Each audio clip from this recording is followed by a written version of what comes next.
Penutupannya Diva. Assalamualaikum warahmatullahi wabarakatuh. Selamat pagi, salam sejahtera untuk kita semua. Semoga kita selalu diberikan kesehatan di masa pandemi ini. Yang terhormat pada Bapak Arya Susman sebagai guru mata pelajaran ekonomi di kelas IPS 4. Izinkan kami menyampaikan dan mempresentasikan hasil diskusi kami tentang materi manajemen. Sebelum kita alangkah baiknya kita membaca doa basmalah. Bismillahirrahmanirrahim. Perkenalkan, nama saya Hafiz Janeon dari IPS 4, absen 20. Kenalkan, nama saya Rizky Ramadan, 10 IPS 4 dari absen 30. Nama saya Dipakbar dari kelas 10 IPS 4, nomor absen 8. Nama saya Kailanjani dari IPS 4, nomor absen saya 13. Nama saya Siti Nurfaiza Walia dari kelas 10 IPS 4, nomor absen 34.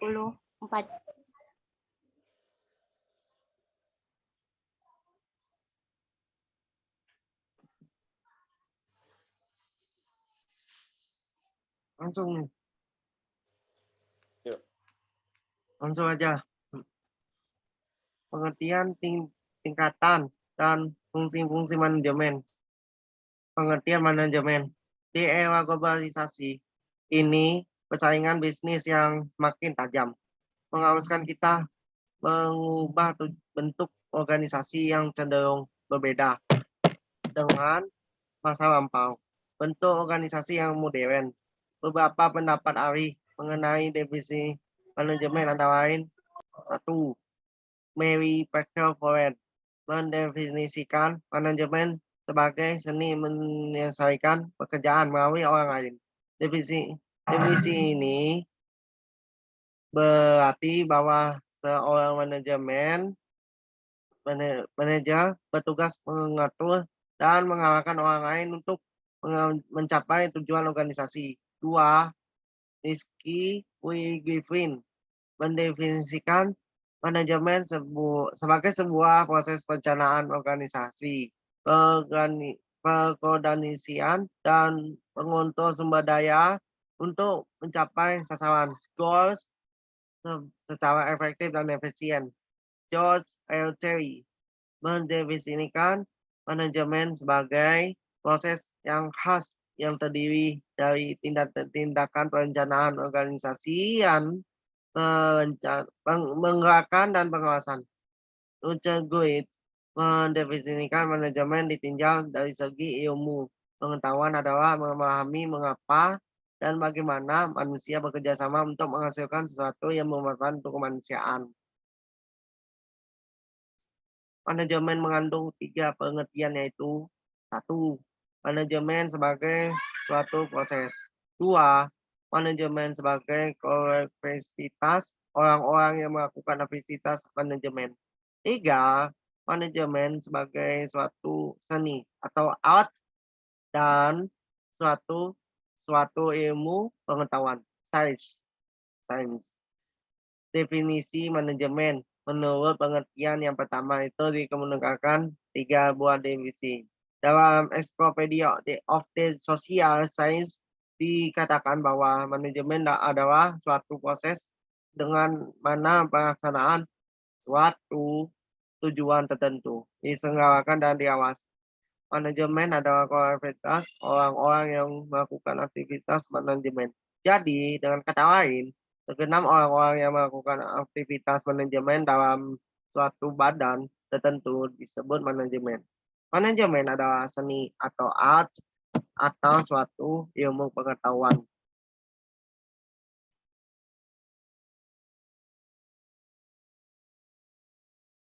Dengan demikian, manajemen mempunyai beberapa pokok pikiran penting, yaitu berusaha untuk mencapai tujuan yang telah ditetapkan sebelumnya. B. Merupakan kerjasama sekelompok orang. Merupakan kegiatan antara seni dan ilmu pengetahuan. Dilakukan secara sistematis, terpadu, terkontrol, dan koefisien. Adanya pembagian kerja secara jelas dan tegas. Tingkatan manajemen. Manajemen puncak top manajemen bertugas untuk merencanakan kegiatan dan strategi perusahaan secara umum dan mengarahkan jalan perusahaan. Contoh, CO, Chief Executive Officer, CO, COE, CO, Chief Information Officer, dan CFO, Chief Financial Officer. 2. Manajemen menengah, middle management. Manajemen menengah mencakup semua manajemen yang berada di antara manajer ini pertama dan manajemen puncak dan bertujuan sebagai penghubung antara keduanya. Jabatan yang termasuk manajer menengah di antaranya kepala bagian, pemimpin proyek, manajer pabrik, manajer divisi. Manajemen ini pertama, field train manager. Manajer ini pertama dikenal pula dengan istilah manajemen operasional, merupakan manajemen tingkatan paling rendah yang bertugas memimpin dan mengawasi karyawan non-manajerial yang terlibat dalam proses produksi. Mereka sering disebut penyedia, supervisor, manajer shift, manajer area, manajer kantor, manajer departemen. C. Fungsi-fungsi manajemen. Fungsi-fungsi manajemen pertama kali diperkenalkan oleh seorang industrial Prancis bernama Raffaello pada awal abad ke-20. Ketika itu menyebutkan 5 fungsi manajemen, yaitu merancang, menganisir, memerintah, mengkoordinasi, dan mengendalikan. Namun, saat ini kelima fungsi tersebut diringkas oleh LTI menjadi 4, yaitu perencanaan, planning. Perencanaan dilakukan untuk menunjukkan perusahaan secara keseluruhan dan cara terbaik untuk memenuhi tujuan tersebut. Pada tahap perencanaan, seorang manajer akan memulai dengan menjawab pertanyaan 5W dan 1H sebagai berikut. What? Manajer harus menjawab pertanyaan apa yang hendak dicapai dan dirumuskan dalam mencapai tujuan tersebut. Why?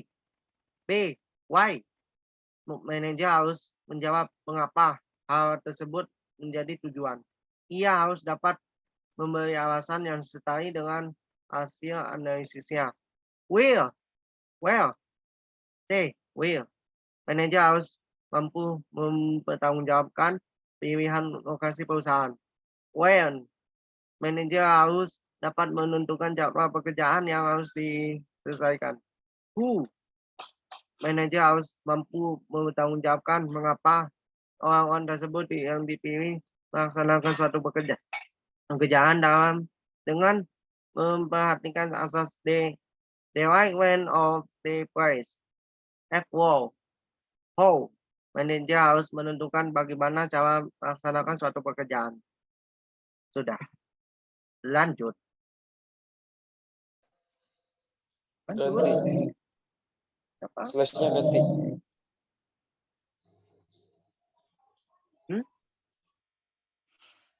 Apa? Manfaat planning antara lain A. Semua tindakan akan terordinir. B. Situasi darurat akan dapat terhindar karena sudah dapat diperkirakan sebelumnya. C. Metode kerja yang efektif dan efisien. D. Untuk pengawasan dalam menghasilkan standarisasi, manajemen selalu memperhatikan tujuan. 2. Pengorganisasian atau organizing.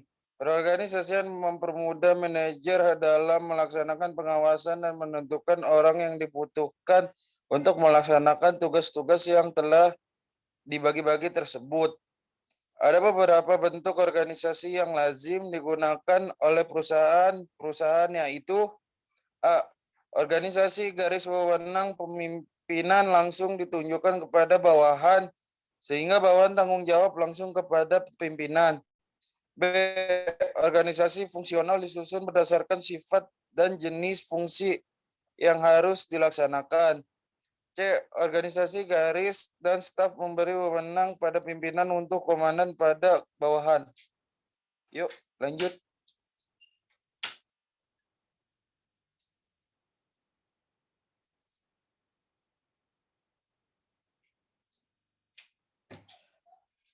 Fungsi organizing meliputi kegiatan berikut.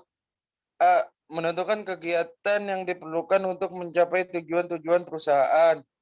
B. Penggolongan kegiatan-kegiatan perusahaan. C. Penugasan setiap kegiatan kepada kelompok-kelompok yang telah ditentukan sesuai dengan keahlian masing-masing. 3. Pelaksanaan atau executing menggerakkan orang-orang agar bekerja sesuai dengan tujuan yang telah ditetapkan. Pelaksanaan merupakan fungsi manajemen yang paling penting karena berhubungan dengan sumber daya manusia. 3. Gaya pelaksanaan kepemimpinan yang dikenal secara umum yaitu A. Otoriter. Pemimpin tidak melibatkan bawahan dalam mengambil keputusan. Bawahan dianggap hanya melaksanakan pekerjaan dan bukan sebagai rekan sekerja. B. Demokratis. Pemimpin mengakomodasi pendapatan bawahan dalam mengambil keputusan. Pimpinan demokratis menganggap diri dan bawahannya adalah satu tim. C. Bebas. Pimpinan menyerahkan proses pengambilan keputusan dan bawahannya.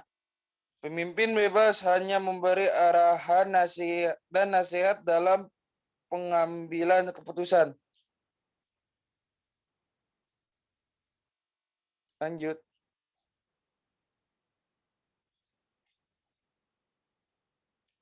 Fungsi actuating diantaranya 1.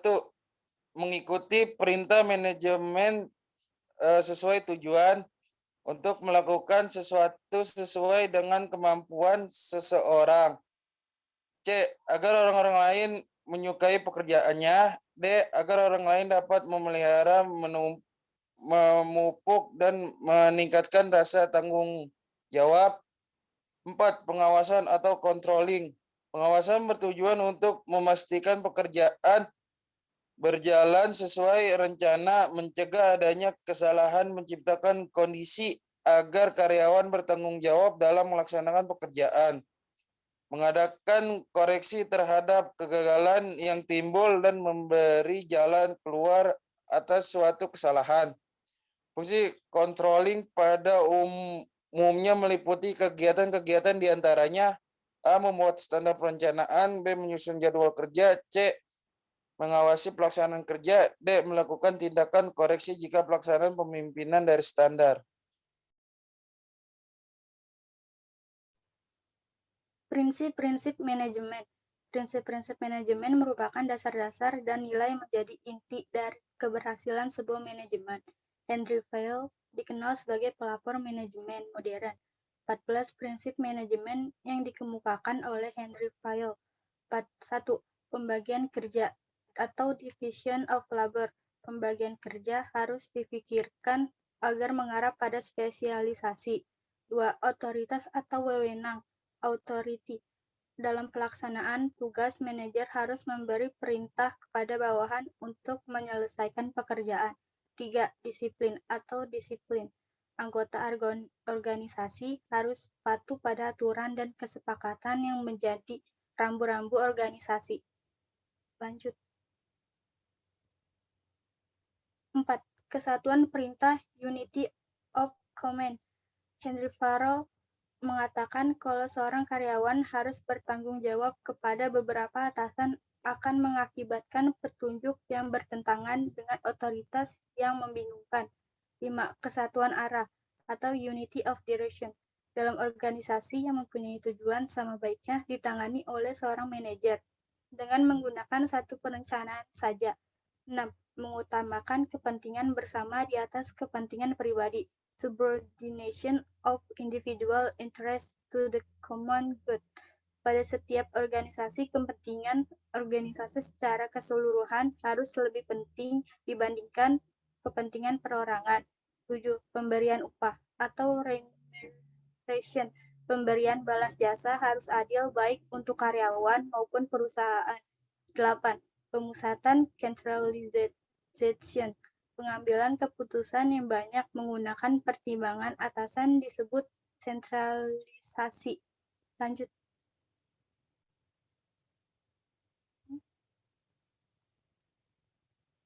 9. Jenjang jabatan atau the hierarchy. Jenjang jabatan dalam organisasi sering digambarkan dengan garis-garis yang rapi dalam bagian organisasi. 10. Tata tertib atau order.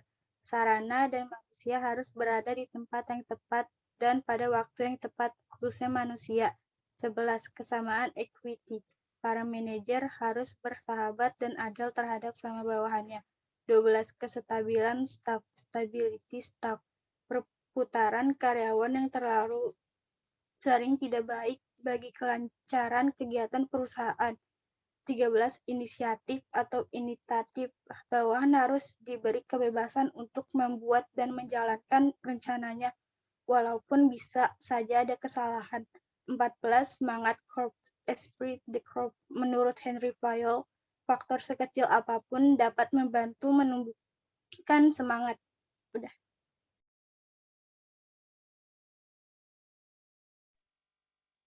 Bidang-bidang manajemen. Masing-masing bidang manajemen ditangani oleh manajer yang ahli dalam bidangnya. Manajer adalah orang yang ditunjuk untuk melaksanakan aktivitas manajemen. Contohnya 1. Manajemen produksi. Manajemen produksi merupakan salah satu bidang manajemen yang penting bagi kelangsungan hidup perusahaan. Ada dua hal penting yang harus diperhatikan, yaitu perancangan sistem produksi dan pengendalian sistem produksi. Perancangan sistem produksi. 1. Rancangan produk atau jasa. 2. Volume produksi. 3. Proses produksi. 4. Lokasi dan tata letak. 5. Rancangan pekerjaan. D. Pengendalian sistem produksi. 1. Pengendalian mutu dengan memperhatikan bahan baku, penggunaan teknologi maju, penetapan tanggal berlakunya produk, dan pengawasan.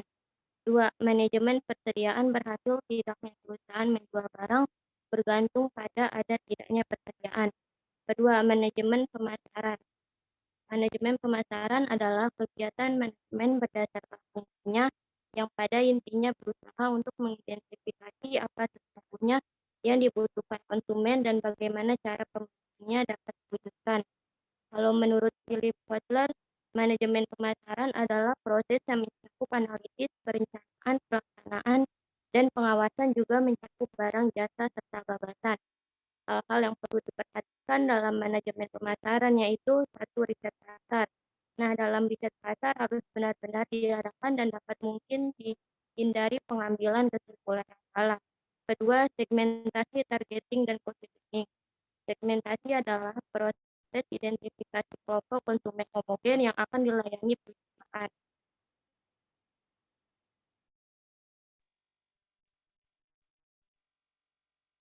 Ketiga, bauran pemasaran. Produk harga, strategi pemasaran, promosi, distribusi. Keempat, kepuasan pelanggan. Kepuasan pelanggan merupakan kebutuhan yang harus dipenuhi. Kepuasan konsumen dalam jangka panjang dapat dipenuhi dengan memperhatikan beberapa hal, yaitu mutu barang, kemudahan mendapat produk, dan pelayanan yang baik. 3. Manajemen keuangan. Manajemen keuangan adalah manajemen yang berhubungan dengan langkah untuk mendapatkan dana yang dibutuhkan dan bagaimana penggunaannya dalam rangka mencapai tujuan. Hal-hal yang berkaitan dengan manajemen keuangan adalah sumber dana. 1. Dana dari dalam perusahaan. 2. Dana dari luar perusahaan.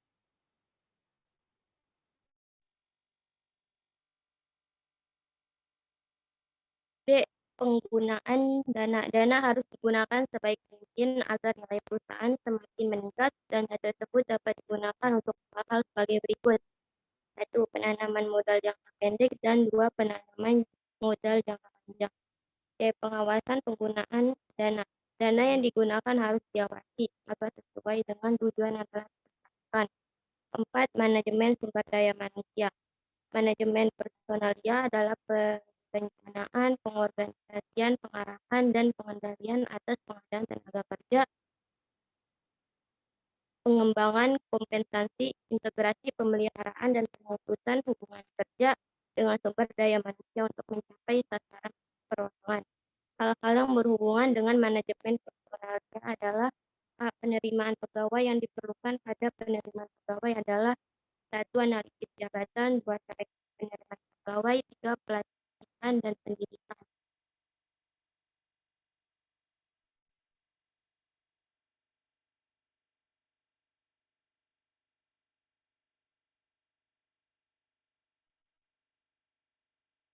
On mic. On mic.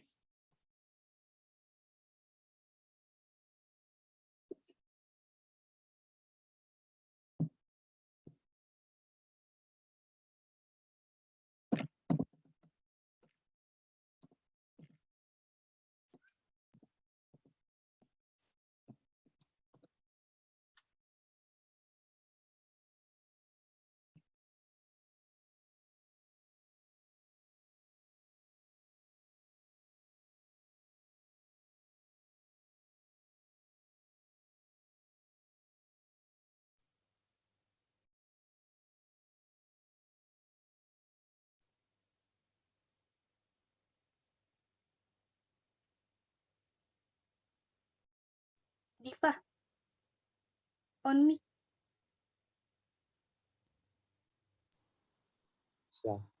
Manajemen sumber daya manusia.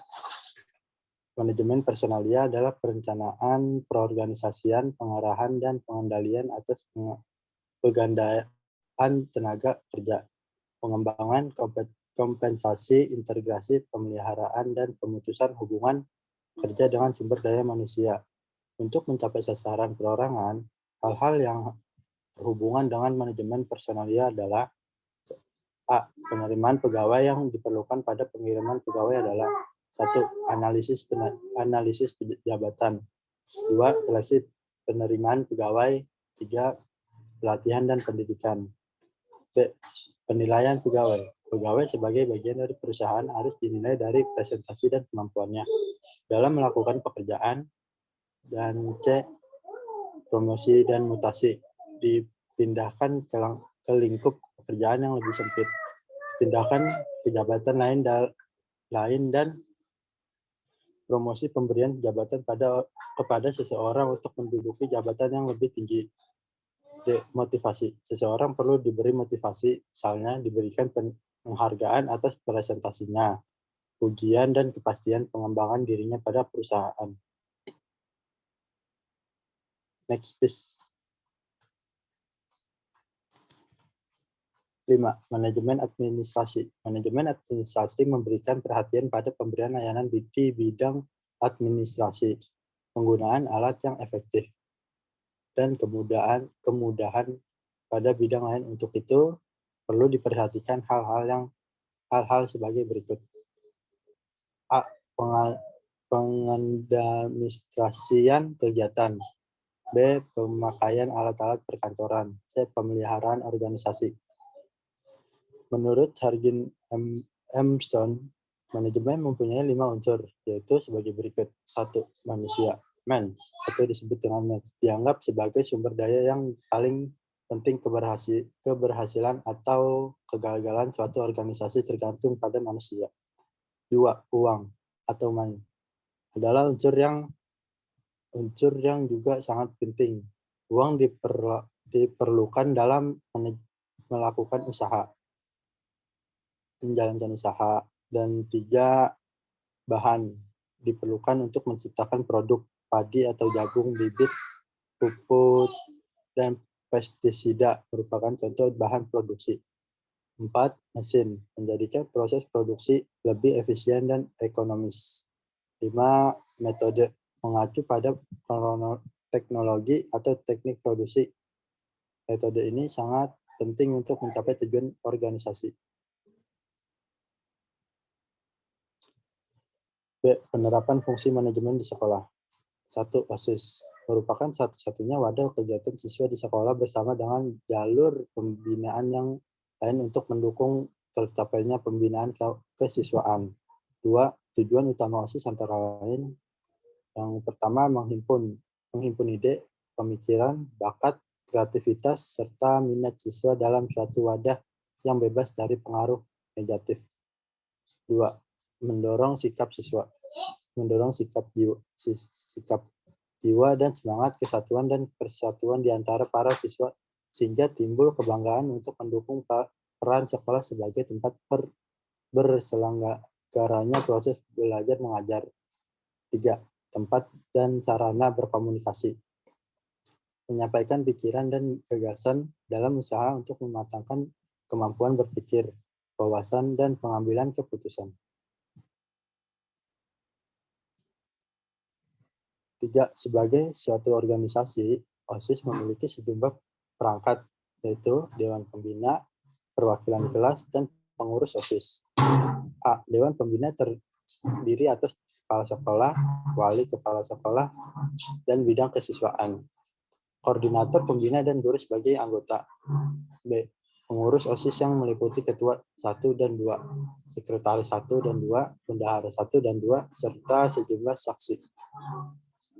MPK atau musyawarah perwakilan kelas yang terdiri dari siswa yang ditunjuk untuk mewakili kelasnya. Anggota perwakilan kelas memiliki sejumlah tugas. Misalnya mewakili kelasnya dalam rapat perwakilan kelas menunjukkan bahwa usul kegiatan untuk dijadikan programan kerja OSIS, memilih pengurus OSIS, dan menilai laporan pertanggungjawaban pengurus OSIS pada akhir masa jabatan. Closing.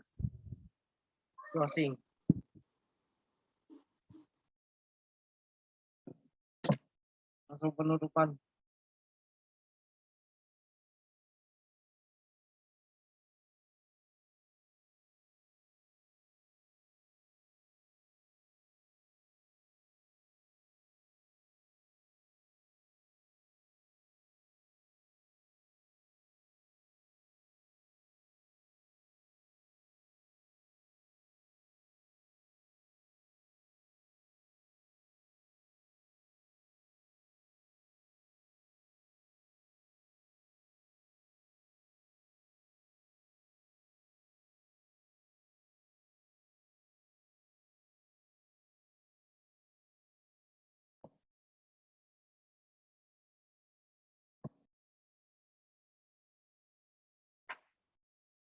Demikian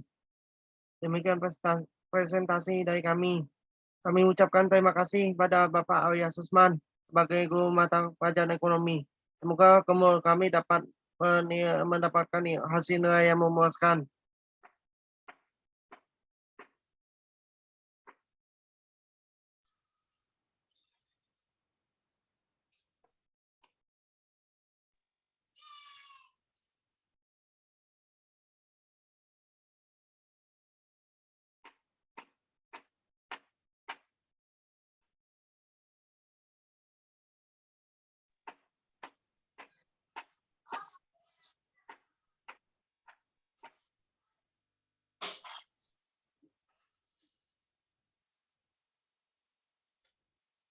Wassalamualaikum warahmatullahi wabarakatuh. Waalaikumsalam warahmatullahi wabarakatuh. Udah. Ini udah ya? Guys, Udah.